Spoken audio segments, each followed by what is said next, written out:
5 जुलै 2026 रोजी महाराष्ट्र राज्य संघर्ष समितीच्या वतीने महत्त्वपूर्ण पदनियुक्त्या करण्यात आल्या। समितीच्या महिला प्रदेशाध्यक्षा म्हणून पूजा पाटील यांची निवड करण्यात आली। पूजा पाटील या सामाजिक, शैक्षणिक तसेच गरजू नागरिकांच्या मदतीसाठी सदैव धावून जाणाऱ्या आणि राजकारणातील अभ्यासू व्यक्तिमत्व म्हणून ओळखल्या जातात। सामान्य नागरिकांच्या हक्कांसाठी सातत्याने संघर्ष करणाऱ्या त्यांच्या कार्याची दखल घेत महाराष्ट्र राज्य संघर्ष समितीचे व्यवस्थापक अध्यक्ष माननीय सोहेल इनामदार यांनी त्यांची महिला प्रदेश अध्यक्षा म्हणून नियुक्ती केली। तसेच जिल्हा कार्याध्यक्ष म्हणून इम्रान शेख यांची निवड करण्यात आली।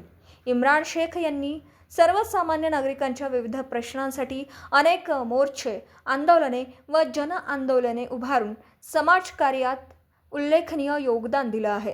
त्यांच्या कार्याचा गौरव म्हणून त्यांच्यावर ही जबाबदारी सोपवण्यात आली। यावेळी समितीचे व्यवस्थापक कार्याध्यक्ष मुझफ्फर सनदी, व्यवस्थापक सचिव रेहान भालदार, महिला जिल्हाध्यक्षा फरीदा मोमीन, जिल्हा उपाध्यक्ष सुहास बेलकर, मिरज तालुका कार्याध्यक्ष सुफियान सावकार तसेच तासगाव प्रमुख नूर मोहम्मद मुलानी यांच्यासह पदाधिकारी व कार्यकर्ते मोठ्या संख्येने उपस्थित होते। नवनियुक्त पदाधिकाऱ्यांचं अभिनंदन करण्यात आलं असून महाराष्ट्र राज्य संघर्ष समितीच्या माध्यमातून समाजहिताचं कार्य अधिक जोमाने पुढे नेण्याचा निर्धार यावेळी व्यक्त करण्यात आला।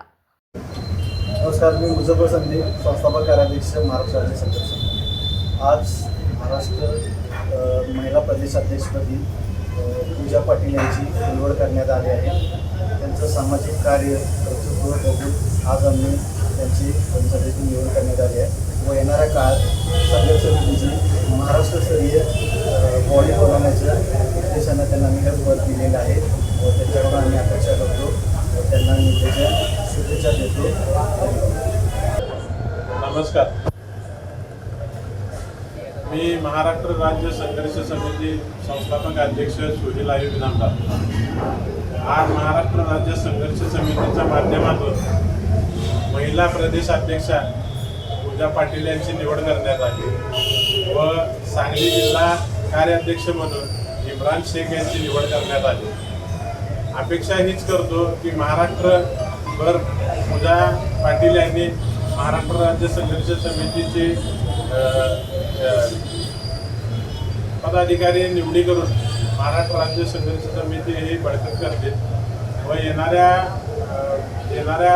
पुढील वाटचालीस त्यांना शुभेच्छा देतो। मी माझं बोलणं थांबवतो। जय हिंद, जय भारत। दिवसभरातील घडामोडींचा आढावा घेण्यासाठी पाहत रहा N24 मराठी न्यूज चॅनल।